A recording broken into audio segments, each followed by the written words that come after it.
When planting asparagus, you want to have a very sandy loam for your soil, and the reason why is it doesn't do very well with a lot of heavy soil because it causes crown rot and root rot. Now I planted my asparagus in these furrows, and they're high up, and then I have an area down here that drops off, so I don't have a lot of water inside of my plant to cause the rot, and it's raining right now.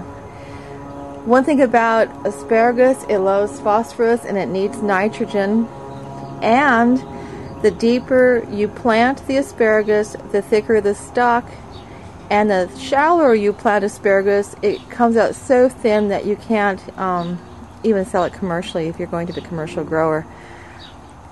So what I'm going to do is go ahead and harvest these and then cook them up. You want to plant your asparagus crowns with the buds up about 6 inches under the soil. So it's about 6 inches under the soil, and then you want to make sure you add lime, and you add the lime about between 10 inches under the top of the soil so that the roots will have the sweetened lime soil through the sand.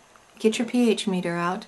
Asparagus likes a soil between 6.2 to 6.8.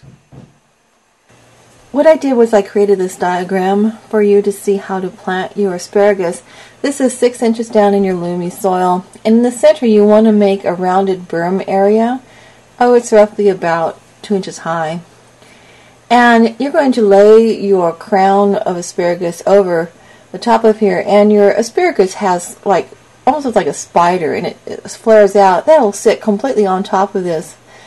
Well, and then you're going to cover it up just a few inches with some soil. But when it rains, the rain actually starts filling in the area as the dirt drops off the side, and eventually, as you water, your area fills up like it is in my garden right now.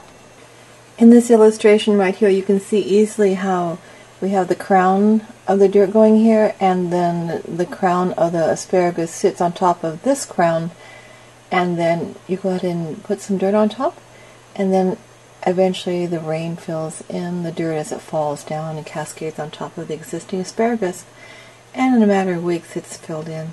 Also, asparagus goes wild like in the sand dunes on the Oregon coast. My parents are harvesting wild asparagus during the spring there, and also in other regions like Montana, asparagus grows wild in the glacial meadows. So maybe in your area you have wild asparagus, but again, identify your plant, go out with an expert and let them identify the plant with you to make sure, avoid accidents, because many things look the same.